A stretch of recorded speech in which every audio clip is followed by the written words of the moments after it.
Hello friends, it's me host Mal back with yet another new and interesting video. र आज एकदम एउटा interesting news आएको छ। हिजो राति लगभग 10 बजेतिर म ट्विटर चलाइरहेको थिएँ। त्यति बेला व्हाट आई फाउन्ड इज कि विन्डोज 11 को जुन चाहिँ बिल्ड हामीले जुन 22 मा देख्ने आँटेको थियौँ माइक्रोसफ्टको अफिसियल इभेन्ट थ्रु, त्यो चाहिँ अहिले नै लिक भइसकेको छ।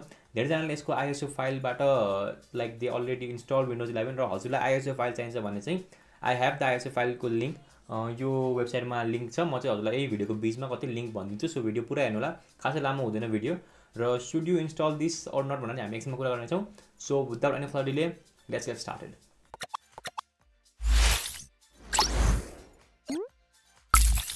र अब विन्डोज 11 को बिल्डको जुन चाहिँ लिक भएको थियो, वी हेभ गट सम स्क्रिनसट्स र इनिसियली हेर्दा हजुरको स्टार्ट मेन्यु जुन चाहिँ थियो त्यो हल्का चेन्ज भएको छ। टास्क बार चाहिँ विन्डोजले अब बिचमा लिएर आएको छ र यसमा भएको मोस्ट अफ द चेन्जेस चाहिँ लाइक हामीले विन्डोजको जुन चाहिँ विन्डोज एक्सको बिल्ड हामीले पाएको थियौँ, that was more of like जुन चाहिँ अब क्रोम बुकहरूलाई कम्पिटिसन दिनको लागि एउटा लाइट वेट विन्डोज बनाएको थियो माइक्रोसफ्टले, जुन चाहिँ खासै चलेन। त्यस चाहिँ अलि बढी इन्सपायर जस्तो देखिन्छ यो इनिसियल बिल्ड चाहिँ। र अब अन्डरवुड अब यसमा लाइक पर्फर्मेन्स कतिको इम्प्रुभ भएको छ, कस्तो कस्तो चेन्जेस छ त्यो हामीले अझसम्म थाहा भएको छैन, किनभने माइक्रोसफ्टले अफिसियली यसको बारेमा केही भनेको छैन। तर युआई हेर्नुपर्दा लाइक अलि बढी क्लिन देखिन्छ पहिलाको भन्दा।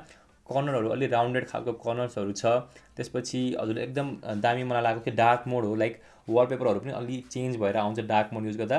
र स्टार्ट मेन्यु पनि हल्का चेन्ज भएको छ। म फोटोहरू भिडियोहरू मसँग जे छ तपाईँलाई यो स्क्रिनमा देखाइराख्ने छु।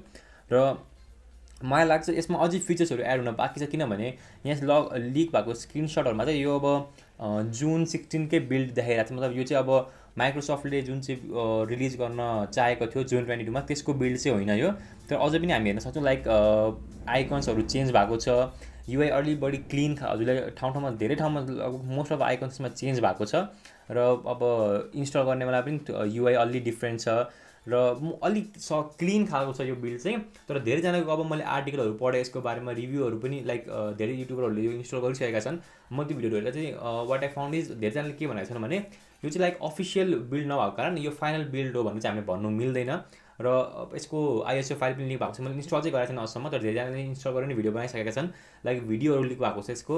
र के भयो भने लाइक अझसम्म यो अफिसियली जुन दिन रिलिज हुन्छ नि त्यसपछि यसमा फिचर्सहरू एड हुँदै जान्छ होला। त्यही भएर अब कोहीले यो मन पराएको छैन होइन, किनभने they were expecting something more होइन, केही अझै धेरै चेन्जहरू आउँछ होला विन्डोज 11 मा भन्ने सोच थियो मान्छेहरूको। तर त्यो नभएको कारण कोहीजना अलि निराश पनि भएको छन्। र अहिलेको बिल्डहरू चाहिँ लाइक अलि नयाँ केही रिफ्रेसमेन्ट खालको चाहिँ आएको जस्तो मलाई लाग्छ। र अब कुरा गरौँ यसको इन्स्टलेसनको बारेमा। सो यसको आइएसओ फाइल चाहिँ हिजो लिक भएको थियो र मैले चाहिँ लाइक आई हेभ त्यो लिङ्क चाहिँ छ मस्त, if you want so go to himal.info.np, त्यहाँ गएर हजुरले अब विन्डोज 11 को सेक्सन पाउनुहुन्छ। त्यहाँ गएर चेक गर्नुभयो भने चाहिँ हजुरले त्यो आर्टिकलको तल चाहिँ यु गेट द लिङ्क, हजुरले चाहिँ अब डाउनलोड लिङ्क पाउनुहुन्छ, त्यहाँदेखि हजुरले डाउनलोड गर्न सक्नुहुन्छ।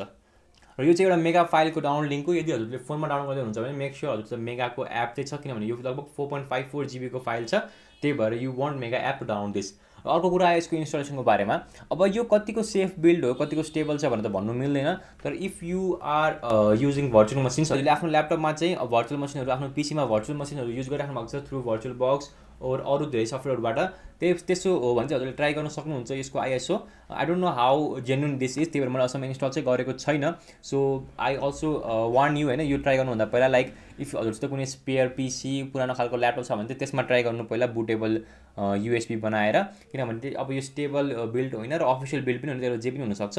र if you are into virtual machines, हजुरले अब जस्तै अब आफ्नो विन्डोजमै हजुरले अब काली लिनक्सहरू यताउता खालको युज गरिराख्नुहुन्छ, you know about virtual machines, त्यहाँ चाहिँ एकचोटि इन्स्टल गरेर ट्राई गर्नु होला।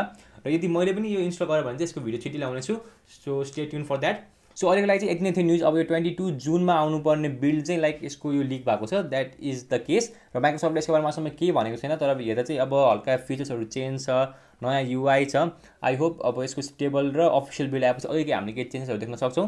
यदि हजुरले इन्स्टल सक्नु भएको छ भने चाहिँ हजुरको एक्सपिरियन्स तल हामीलाई कमेन्ट बक्समा सेयर गर्नु। अब हजुरले अर्को कस्तो खालको भिडियो चाहिन्छ त्यो पनि हामीलाई भन्नु होला। र if this is your first time here, thanks for watching our video. Channel subscribe गर्नु होला, भिडियो मन परे लाइक गर्नु होला, सेयर गर्नु होला, and I will see you all my next video. Thank you, thanks for watching.